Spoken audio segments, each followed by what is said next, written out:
네, 중국 시장 가겠습니다. 차이난나우 유한타증권의 손용진 대리입니다. 안녕하십니까?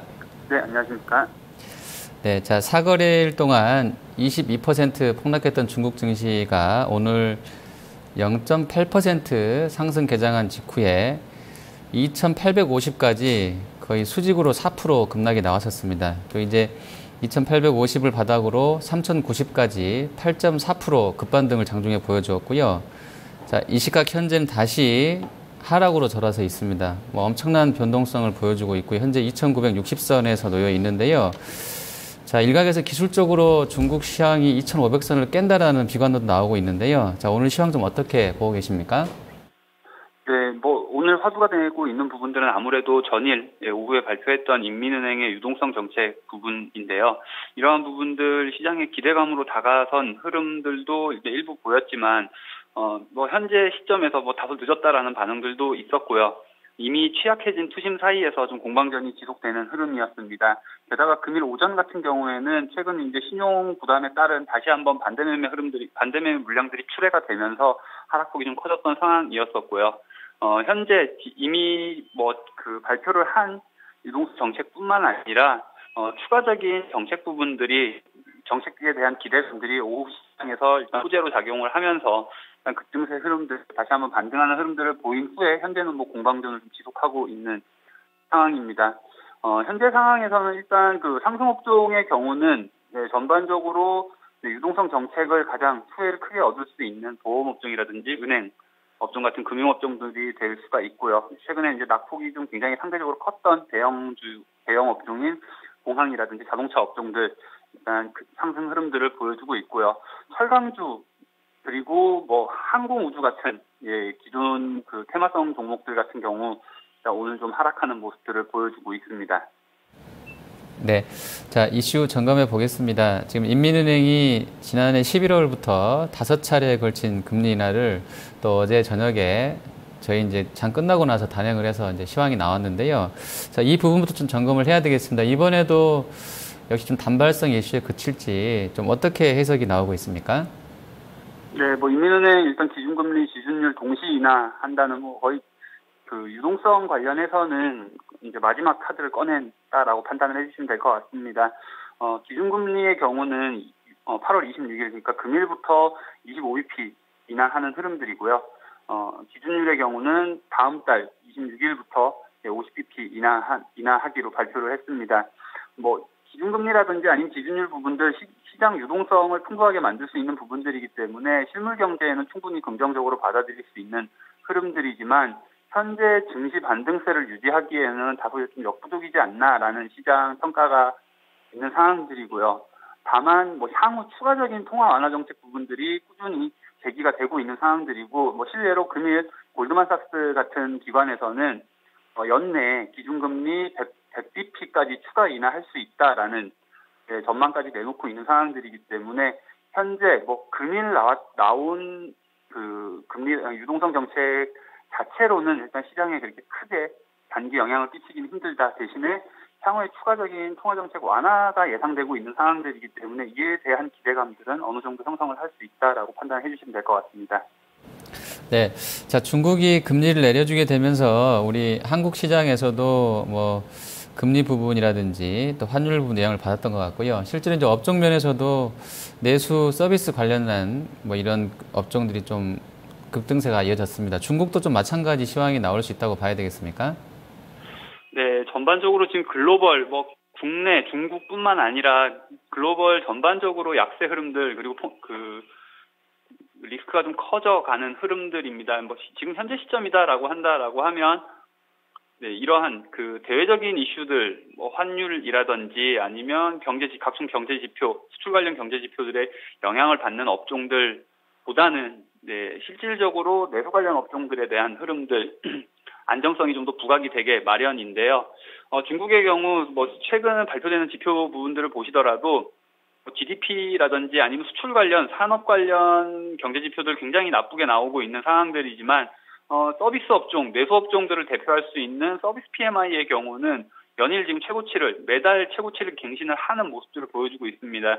관련된 서비스 지표의 뚜렷한 개선 부분들, 그리고 최근 대외 불확실성, 그리고 대외 경제 지표 부분들에 대한 영향을 크게 받지 않는 내수 업종들이 일단 강세를 보일 수밖에 없는 상황이고요.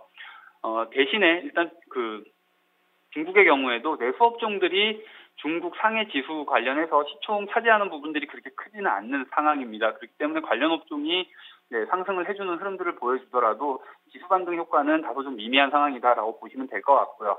기본적으로 내수 업종 관련된 메리트는 충분히 좀 형성이 된 상황에서 본격적인 상해 증시 반등이 오기 전까지는 충분히 긍정적인 흐름 기대해 볼 수 있는 상황이다라고 판단해 주시면 될 것 같습니다. 네. 자, 그러면 특징주 보도록 하겠습니다. 먼저 영희마트부터 좀 점검해 주시죠. 네, 앞서서 말씀드렸던 것처럼 내수업종 관련해서 영희마트가 대표주다라고 말씀을 드릴 수가 있는 상황입니다. 영희마트의 경우 일단 슈퍼마켓 체인 업체입니다. 이러면서 종목명에서 확인하실 수 있듯이 슈퍼마켓 관련 체인 업체로 대형 할인마트라든지 슈퍼마켓, 편의점 체인 등을 운영하는 기업이고요. 주력 사업은 일단 슈퍼마켓 체인이다라고 판단을 해주시면 될 것 같습니다. 최근 좀 급등하는, 화면을 보시면 확인하실 수 있겠지만 8월 초에 급등하는 모습들을 확인하실 수가 있는데요. 이 부분들 8월 10일 기준으로 65억 위안 규모의 유상증자, 제3자 배전 유상증자를 통한 물류체인 및 물류체인 투자, 그리고 슈퍼마켓 체인 확대를 통해 성장성 부분들이 시장에 좀 주목을 받았었고요. 이에 따른 증시 하락에 따른 지금 급락 흐름들도 같이 겪은 상황입니다. 반면 지금 7월, 그러니까 상해 증시 급락하던 시점에서의 하락 수준, 추가적인 하락을 보이지는 않고 있는 상황이죠. 12안 정도 주가 수준을 유지해주는 상황들이고, 지금 기업 자체 기대를 할 수 있는 부분들은 지금 내수 소비 중에서도 가장 기본적인 슈퍼마켓 체인 부분들 성장성이 부각이 되고 있는 상황들이고요. 금일 같은 경우도 7%대 정도 수준의 일단 급등 흐름들을 보여주고 있는 상황입니다. 최근 급등에 따른 급락 부분, 그리고 다시 일단 반등에 성공을 하는 흐름들이기 때문에 주가라든지 아니면 안정성 부분들 일단 그렇게 크게 무리가 있는 상황은 아니다라고 보시면 될 것 같고요. 여전히 기술적인 시그널 자체는 아직 매수 시그널이 나오지는 않은 상황이지만 저가 매수 관점에서 일단 현재 상황에서 접근해 보시기에는 그렇게 크게 무리는 없는 상황이다. 오늘 강세 흐름들 자체는 다소 좀 긍정적으로 판단할 수 있는 흐름이다라고 보시면 될 것 같습니다. 네. 자, 그리고 중국 평안보험 같은 경우는 은행이나 증권주는 사실은 상승폭도 아주 크진 않았고 또 조정폭도 크지 않은 것으로 알고 있는데요. 이 종목 역시 같은 궤적을 좀 그리고 있습니까? 네, 지금 최근 은행주라든지 증권주들 흐름들이 시장에서 이렇게 주도를 하거나 하는 흐름들을 보여주지는 못했던 상황들이었었고요. 낙폭 자체는 상대적으로 큰 편이었습니다. 중국 평안보험 같은 경우는 중국 내 보험사 중에서 최근 몇 년째 연속 보험료 수익 증가율 자체가 1위인 업체입니다. 규모 자체도 가장 큰데 증가율 또한 일단 가장 높은 업체다라는 부분들이고요. 보험, 은행, 증권, 신탁 라이센스를 모두 보유한 중국 내 유일한 보험사입니다. 최근 그리고 다시 좀 부각이 되고 있는 부분들이 핀테크라든지 모바일, 지금 중국 내에서는 이러한 온라인 플랫폼에 대한 수요가 굉장히 좀 늘어나고 있는 상황인데요. 이런 부분들에 충분히 잘 대응을 하면서 온라인 플랫폼 강화에 따른 시장 지위 자체도 계속 올라가고 있는 흐름입니다. 금일 투자 포인트로 말씀드릴 수 있는 부분들은 앞서서 말씀드렸을 때 인민은행이라든지 이런 유동성 정책에 가장 크게 반응할 수 있는 업종들이 기본적으로는 주기적으로 반응하는 업종들이 금융업종입니다. 금융업종 중에서 중국 금융업종 중에 중국 평안보험이 일단 거의 대표주자라고 보시면 될 것 같고요. 중국 평안보험 같은 경우는 일단 기업 액면 분할이라든지 이런 배당 이슈가 생기면서 주가 자체가 많이 절하가 된 상황이죠. 그 이후에도 일단 35위안을 상회하던 주가 수준들이 24위안 정도 수준으로 일단 하락을 한 흐름이죠. 그 이후에 일단 단기 반등 정도, 지금 현재 시점에서는 유동성 정책에 의한 단기 반등 정도에 대응할 수 있는 흐름 정도는 보이면 될 것 같고요. 금일 정책에 일단 순응하는 5%대 정도의 상승 흐름들을 보여줬기 때문에 현재 시점에서는 단기적인 관점에서 대응하는 정도까지는 충분히 메리트 있는 상황이지 않나라고 보시면 될 것 같습니다. 네. 자, 현재 중국 증시가 다시 이제 한 10여 분 지나는 시간 동안에 다시 또 상승으로 돌아섰습니다. 2,979선. 시초가가 2964였으니까 한 15포인트 정도는 높게 지금 형성이 되어 있습니다. 자, 마감 체크 포인트 어떤 거 점검해야 되겠습니까? 네, 화면을 통해서 좀 설명을 드리도록 하겠습니다. 지금 상해 종합지수 일단 확인하실 수가 있는데 기본적으로 이 노란색으로 표시된 200일 이평선을 하향 이탈한 순간부터 일단 기본적인 장기 추세 자체도 모두 다 무너졌다라고 보시면 될 것 같습니다. 현재 시장에서 일단 기대할 수 있는 흐름들은 1차적으로 단기간에 기대할 수 있는 흐름들은 단기 반등 정도 선이다라고 보시면 될 것 같은데요.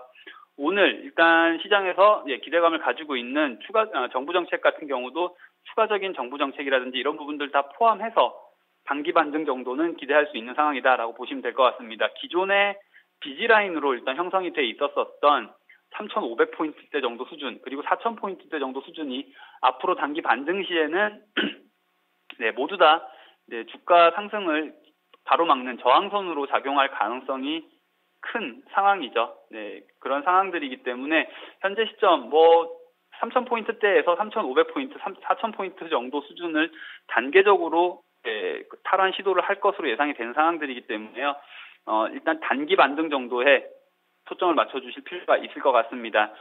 유동성 정책 부분들 최근 중국 증시 그리고 아시아 증시가 일단 하락했던 최초의 원인이 중국이 위안화 절하를 시작했던 부분들이었습니다. 최근 유동성 정책에 따른 유동성 정책 같은 부분들을 시행을 하면서 위안화 절하 압력 부분들이 다시 좀 강화될 수 있을 만한 흐름들도 보여주고 있기 때문에 이에 따른 리스크도 좀 감수를 해야 되는 흐름이고요. 현재 시점에서는 추세를 아예 반전시킬 수 있는 부분들보다는 낙폭 과대주 위주로 단기 낙폭 축소 과정이 진행될 가능성에 대해서 좀 염두를 해 주실 필요가 있을 것 같습니다. 비단 기술적인 흐름들뿐만 아니라 중국 같은 경우는 전승식이라든지 아니면 지금 천진항 폭발 사고 등 정치 사회 이슈 등의 해결도 지금 당면 과제로 작용을 한 상황들이기 때문에 이러한 부분들 아주 단기간에 풀어나가기는 좀 쉽지 않다라고 보시면 될 것 같습니다. 반면 지금 추가 정부 정책에 대한 기대감이 크다라는 말씀들을 드렸는데요. 이러한 부분들 가장 먼저 우선적으로 기대해 볼 수 있는 부분들이 다소 좀 지연되고 있는 국유기업 개혁 총방안 발표 기대감입니다. 이러한 부분들이 일단 예상되고 있는 상황들이기 때문에 관련 업종에 대해서는 꾸준한 관심을 가질 필요가 있을 것 같습니다. 네, 알겠습니다. 오늘 말씀 잘 들었습니다. 네, 감사합니다. 네, 차이나나우 유안타증권의 손영진 대리였습니다.